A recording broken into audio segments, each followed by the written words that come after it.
In this part, we're looking at a problem. And that could be a problem as a consumer or a problem in a business, and you need to contact another business. So consumer to business and business to business, when you have a problem, that's called a complaint letter or a claim letter. So let's look at how a claim letter or this complaint situation works. What's this all about? Well, first of all, we need to think very clearly. What is it that happened that's going to make you complain? You probably should write things down to be clear before you write your letter. When we talk about complaining, it doesn't just mean you don't feel good. It means something actually went wrong. So you bought a product and it's broken, doesn't function right, doesn't do what it's supposed to do.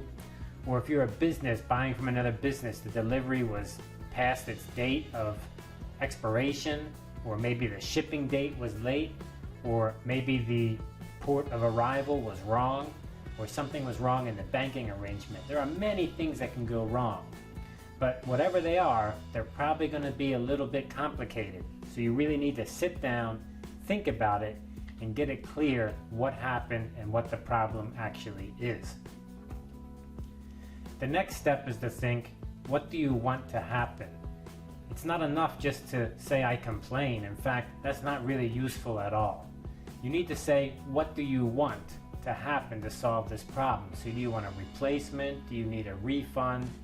Do you need something to happen next time and it needs to be changed different from the last time? So you need to make these two things clear. What is the situation that happened and what is it you want to happen that will solve that problem? A very interesting idea in business is that actually when something goes wrong, it's a chance, an opportunity for your company to make better relations with another company, or you as a customer to get better relations with the company you buy from.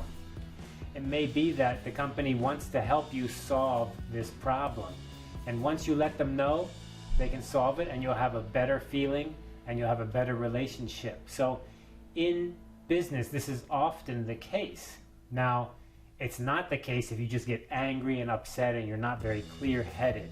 So this letter is certainly about staying focused and clear.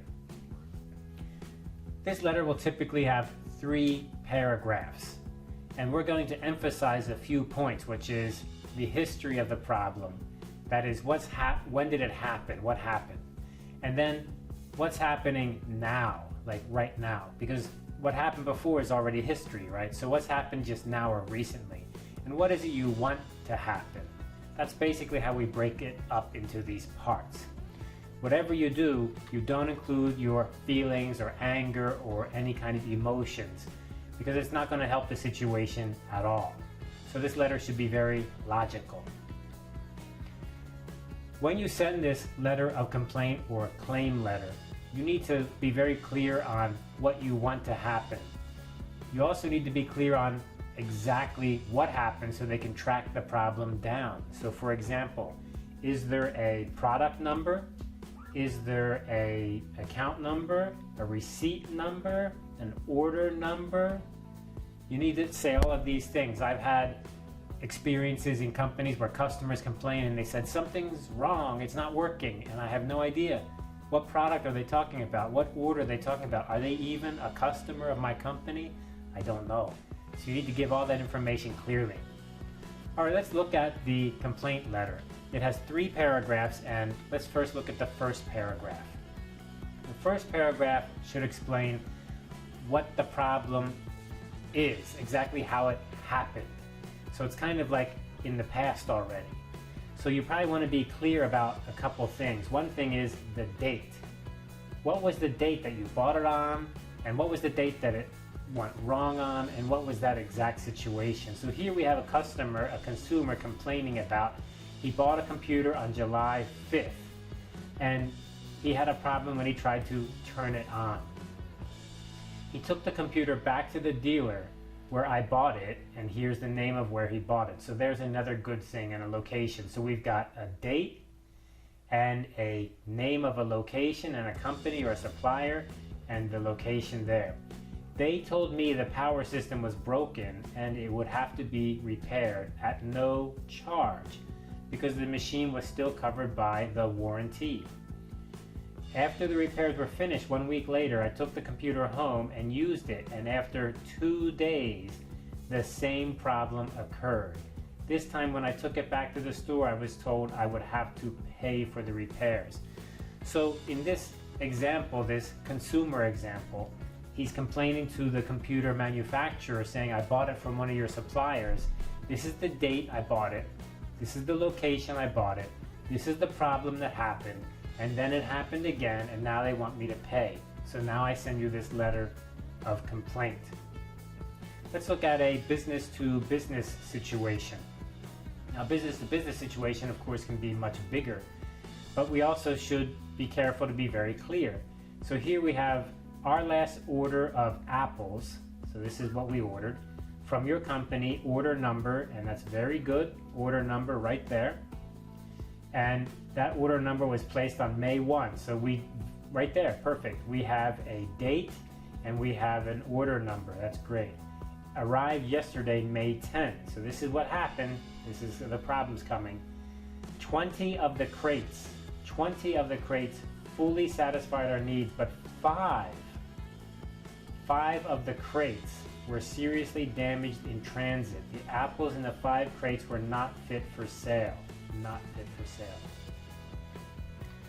So in these 2 examples, paragraph 1 is telling what happened, and it's already in the past.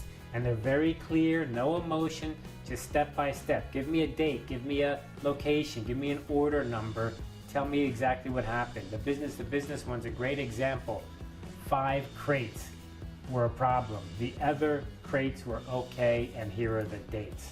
That's a great example. Now, paragraph 2. In paragraph 2, we're going to go ahead and tell the situation right now, because paragraph 1 is what already happened. That may have happened a week ago, a month ago, or a year ago, or even longer ago. So now we're going to tell now. What did you do recently to try to solve this problem, or what made the problem develop recently? You don't want to repeat the problem again, but you want to tell just recently what's been done. And again, these should be very clear facts. So let's look at some examples here. The consumer example is the first one, consumer to business. For 1 week, the computer has been at the store. The store manager cannot be reached because the computer has already been repaired. The workers will not return it until I have paid. So we learned that there was a problem with this computer when he bought it. He took it back for repair, then he took it back for repair a second time, and now it's stuck at the shop. So he's telling the company. Otherwise, they won't know what's happened. They're going to think, is the computer in your house? Is the computer somewhere? They don't know. So he's making it clear this is what happened recently. Let's look at the B2B, the business-to-business example. The 5 crates of damaged apples had to be disposed of. That means thrown into the trash. The rest of the shipment was accepted and sold with no problem. So again, very clear, we had to get rid of it, and that is the situation now. That is the situation now. Very clear, very short, very concise, right to the point.